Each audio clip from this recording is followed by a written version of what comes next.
Cara, conta um pouco pra gente da jornada de vocês antes de ter a G-Mídia, porque a gente às vezes só fala do começo do negócio, né? E antes da agência de vocês tinham vidas e outros trabalhos, talvez. Cara, assim, antes da G-Mídia, esquecendo completamente a agência, como vocês chegaram até a G-Mídia, né? O que vocês faziam antes da G-Mídia, da agência? Começa aí, Muito cara. legal. A gente até conversou um pouquinho nos bastidores aqui sobre essa questão do audiovisual, né? E tudo que a gente tem hoje, assim, né? Disponível aí para gravar, estúdio que você tem, a gente tem lá também.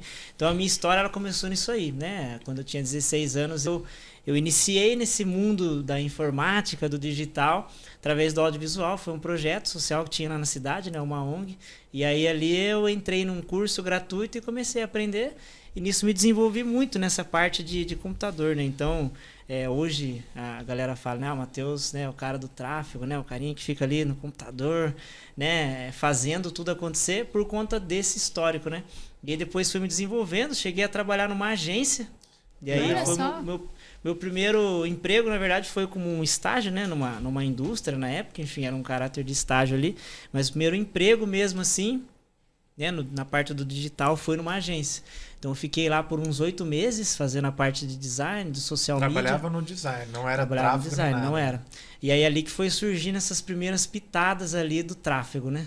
Isso foi em 2016, mais ou menos. Então você era do operacional total. Era do operacional. E aí, nesse meio tempo, lá foi surgindo a necessidade de impulsionar algumas coisas. E aí eu fui aprendendo. Aí, Legal. Na época até nem era tão difundida ainda essa questão do tráfego, mas foi ali que eu fui tendo o primeiro contato. Né?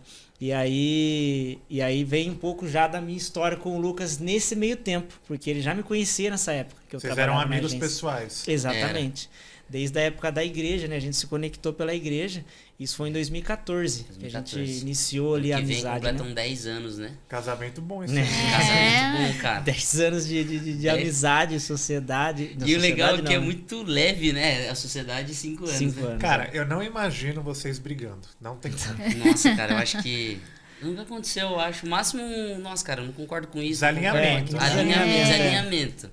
É que Mas nem o meu sócio, o Lucas, que vocês conheceram, cara. Sim. Eu nunca briguei com ele. A gente desalinha, óbvio, Desalinhou, mas assim, tipo, cara, não, nunca, velho. E eu não vejo vocês também tendo discussões pesadas, sabe? Eu acho que esse lance da gente ser muito amigo antes... Isso. eu sei exatamente, assim, o que eu posso falar, o que eu não posso falar, o que ele gosta, o que ele não gosta, e ele também comigo. E o legal, assim, é que a gente nunca parece perder esse lance, assim, da amizade, aquele lance gostoso da amizade. Por exemplo, hoje a gente veio, né, num carro diferente, num trânsito absurdo. Cara, a gente veio dando tanta risada, né? Isso é muito Aventura, bom. assim, sabe? A amizade sempre foi o nosso pilar, assim. E não é uma coisa forçada, sabe? Eu acho que sociedade e casamento precisa ser saudável. Se não tiver saudável, a coisa não tá andando muito bem. E eu ainda né? falo disso, né? Porque eu acho que sociedade é mais difícil que um casamento, porque antes de você casar, você conhece, fica, namora e depois você casa.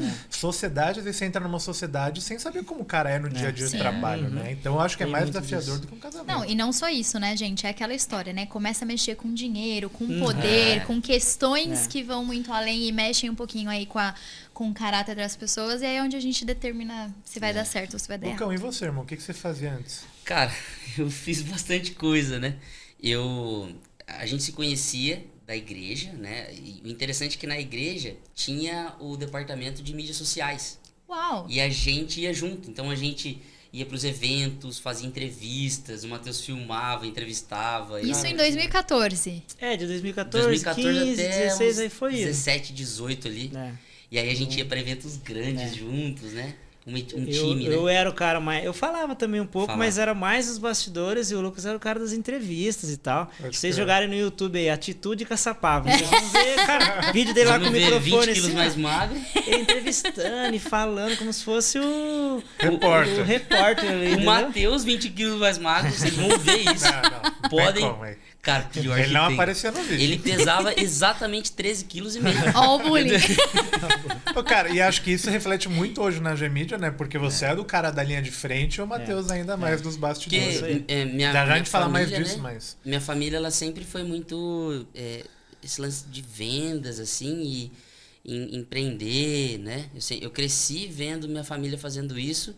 e às vezes dando até umas cabeçadas em cima disso. Então eu acabei desenvolvendo esse interesse por isso, mas não querendo errar, né? E aí, mas essa característica foi, eu lutei por muitos anos, né? Então eu dava aula de luta na academia que eu lutava.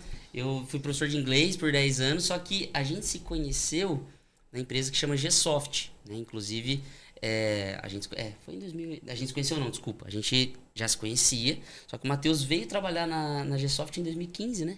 Não, 2016. 2016. E ele não queria, ele estava nessa agência. E precisava de alguém no marketing. Eu estava lá no administrativo dessa empresa. E precisava de alguém no marketing da G-Soft. E aí por me conhecer da igreja, ele, vou trazer esse cara. Trazer o Matheus, um cara bom, um cara de caráter, um cara, meu amigo, né? Sim. E eu lembro que era uma proposta financeiramente, assim, acho que uns 60% maior. Isso fora os benefícios, né? Do CLT e tal. E aí ele veio, fez entrevista e tal. O dono da empresa amou. Ele já conhecia ele da igreja também, já...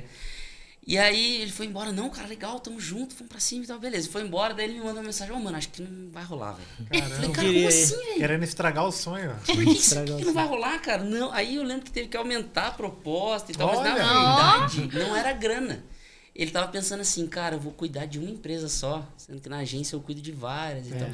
Mas daí ele veio, e aí de dentro da G-Soft saiu, né, a sociedade